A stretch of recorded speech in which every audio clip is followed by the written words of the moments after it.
Bonjour, nous continuons toujours notre révision pour la préparation du contrôle.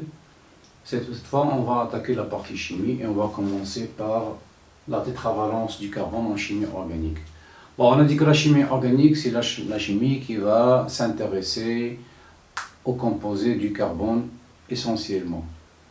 Quand il s'agit du carbone-hydrogène, on les appelle les hydrocarbures. Et la première famille des hydrocarbures, on a vu que c'était les alcanes. Mais avant de commencer de parler des alcanes et comment on nomme les alcanes, on va d'abord parler un petit peu de ce fameux carbone. Le carbone, on a dit qu'il est tétravalent. Et la tétravalence, c'est tout simplement la capacité de faire 4 liaisons avec les autres atomes. Bon, pour le carbone, Z est égal à 6. Si on distribue les électrons sur les couches, la couche K va prendre 2 électrons et la couche L, 4 électrons. Ça veut dire que ces couches externes, ce sont les couches externes sont les responsables de faire les liaisons et surtout les électrons, ce qu'on appelle les électrons de valence. Donc le carbone a 4 électrons sur sa couche périphérique. Il ne va ni perdre des électrons, ni gagner des électrons, mais il va participer avec d'autres atomes pour former les liaisons. Je prends un exemple, l'hydrogène. L'hydrogène, il a un seul électron sur sa couche, donc il vient se rapprocher de l'atome du carbone. Un atome, il fait la même chose, un troisième, la même chose, un quatrième fait la même chose. Donc, comme vous voyez, autour du carbone, vous avez 8 électrons et votre carbone maintenant est obéi à la règle de l'octet en se combinant avec d'autres atomes. Ce doublet d'électrons, c'est ce qu'on appelle un doublet liant. Et un doublet liant, c'est celui qui est responsable de la formation de la liaison, ce qu'on appelle les liaisons de covalence. Bon, comme vous voyez là, votre carbone a la possibilité de faire 4 liaisons avec des atomes et on dit qu'il est tétravalent. Maintenant, on va passer à autre chose. On va commencer par la première famille des hydrocarbures, ce sont les alcanes. Alcanes. Ou bien les alcanes. Les alcanes ont pour formule brute CN H2N plus 2.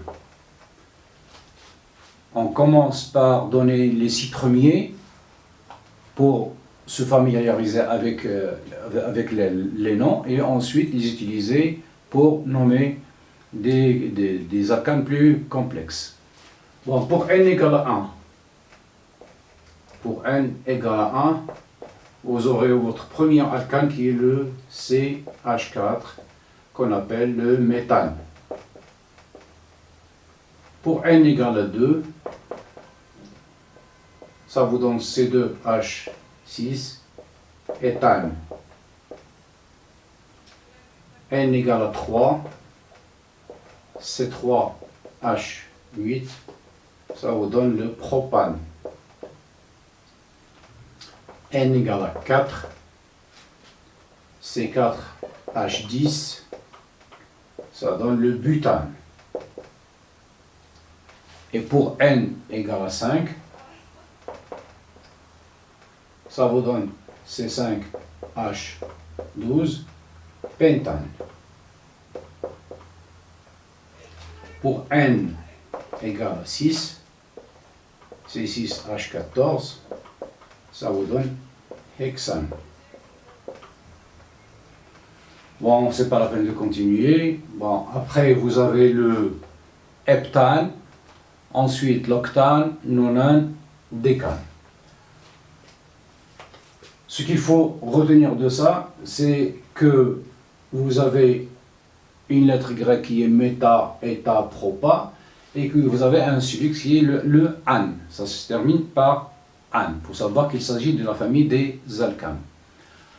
Vous deviez connaître aussi ce qu'on appelle les groupes alkyles. Groupe alkyle. Ces groupes alkyles, c'est ce qu'on utilise surtout lorsqu'il s'agit d'une chaîne qui est ramifiée. C'est-à-dire que vous avez une chaîne carbonée et vous avez en quelque part collé à l'une ou plusieurs carbones un autre groupe de carbone qu'on appelle les groupes alkyles.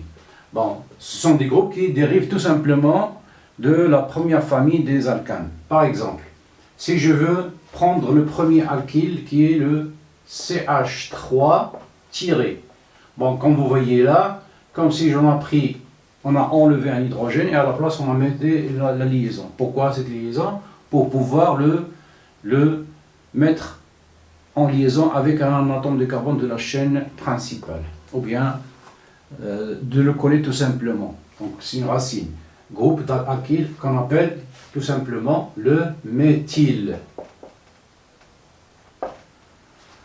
Le groupe alkyle du deuxième, c'est CH2CH3, qui contient deux carbones. Vous pouvez l'écrire soit comme ça, ou bien tout simplement C2H5- comme ça. Donc ça c'est le groupe éthyle. Pour le troisième, vous avez trois carbones, 1, 2, 3, tirés. Là, vous avez besoin de 3 hydrogènes pour obéir à la règle de l'octet. Là, vous avez 2 et là, 2. Ou bien, encore, vous écrivez C3H7- et encore on va nommer le propyle. Propyle. Et ainsi de suite. Bon, maintenant que vous connaissez comment faire, pour le quatrième, on va écrire C4H9- butyle. Pour celui-là, C5H11- pentyle, etc.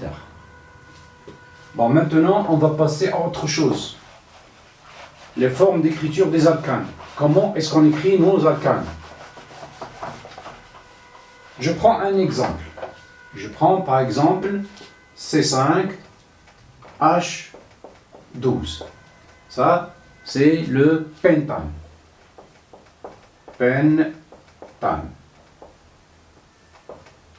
Quelles sont les possibilités à faire avec ce pentane? Bon, vous avez d'abord la forme, ce qu'on appelle la formule brute. Cette formule brute, il nous indique le genre et le nombre. Il nous donne l'information, qu'est-ce qu'on a dans la molécule? Les carbones et les hydrogènes. Combien de carbone? 5. Combien d'hydrogène? 12. Ça, c'est ce qu'on appelle la formule brute. Maintenant, on va passer à ce qu'on appelle la formule développée. Qu'est-ce que ça veut dire développer? Développer, ça veut dire que tous les chaînes du carbone et tous les atomes de carbone et les atomes d'hydrogène sont exposés dans l'espace. Bon, vous avez 5. 1, 2, 3, 4, 5. Donc on a 5 carbones. Et on sait que le carbone est tétraédrique. Donc il nous faut ici 4 liaisons. Là c'est déjà 2 liaisons. On va mettre 2. Pour celui-là 2. Pour celui-là 2. Pour celui-là 3. Donc on va remarquer, les carbones des extrémités prennent toujours 3 hydrogènes, alors que les autres ils prennent 2. Donc on va mettre ici un hydrogène, là. Et ça, c'est ce qu'on appelle la formule développée. Comme vous voyez, cette formule développée, elle prend beaucoup d'espace, donc on passe à quelque chose de moins, qui va prendre moins d'espace, qu'on appelle la chaîne semi-développée. Donc ça, c'est l'alcane, c'est la formule, on a dit la formule développée. Maintenant, je passe à une autre forme. Je vais développer seulement les carbones. 1, 2, 3, 4, 5. Mais on ne développe pas l'hydrogène. On va mettre tout simplement ici H3 par exemple. Les extrémités H3. Et ici H2, H2, H2. Et à ça, on va l'appeler formule semi-développée. Formule semi-développée.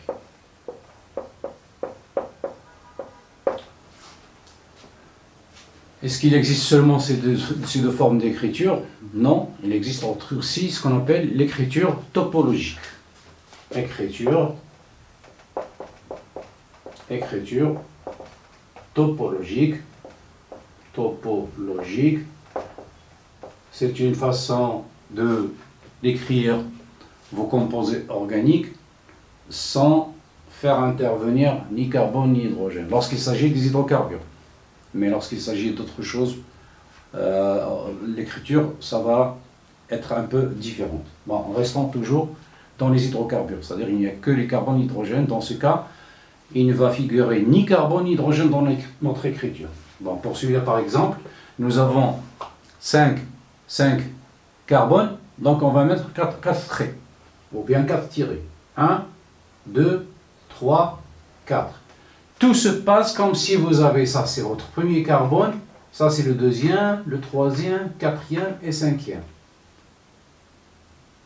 Mais comme vous voyez là dans cette écriture, on ne met ni carbone ni hydrogène. Ça c'est ce qu'on appelle l'écriture topologique. Mais lorsque vous avez une chaîne où il y a quelque chose d'étrange autre que le carbone et l'hydrogène, il faut le mettre dans la liaison. Je donne un exemple. Par exemple, nous avons, je donne un composé, exemple. Par exemple, vous avez ici carbone, carbone, carbone, carbone. Là, vous avez double liaison O. Bon, c'est étrange. Ça, c'est pas un hydrocarbure. Voilà. CH3, CH2, C, déjà c'est 4 liaisons, et ici H3.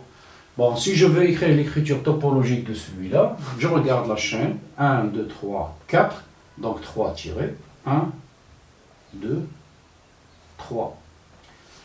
Quand tout se passe comme si vous avez ici, c'est le premier carbone, ça c'est le deuxième, ça c'est le troisième. Regardez, sur le troisième, vous avez fixé un oxygène. Donc là, vous êtes obligé de mettre la double liaison avec le O pour montrer que ce n'est pas un hydrocarbure. Et ça sera ça l'écriture topologique. Je donne un autre exemple pour mieux comprendre. Par exemple, vous avez carbone, carbone, carbone, carbone, et là vous avez un chlore, et là vous avez un autre chlore. Bon, les chlores ne font pas partie des hydrocarbures. Ici vous avez H3, H3 pour les extrémités, pour celui-là déjà 3 tirés, donc on met H, 3 tirés, H. Comment vous allez écrire l'écriture topologique de celui-là? Regardez la chaîne toujours, 1, 2, 3, 4, vous avez 3 tirés, 1, 2, 3. Tout se passe comme si vous avez ici votre premier carbone, ça c'est le deuxième, le troisième et le quatrième. Mais regardez, sur votre deuxième carbone, qui est celui-là, vous avez un chlore. Donc vous deviez mettre ici le tiret pour montrer qu'il y a un chlore. Sur le carbone voisin, la même chose, vous avez un chlore. Donc ça c'est l'écriture topologique. De toute façon, on reverra ça dans des exercices.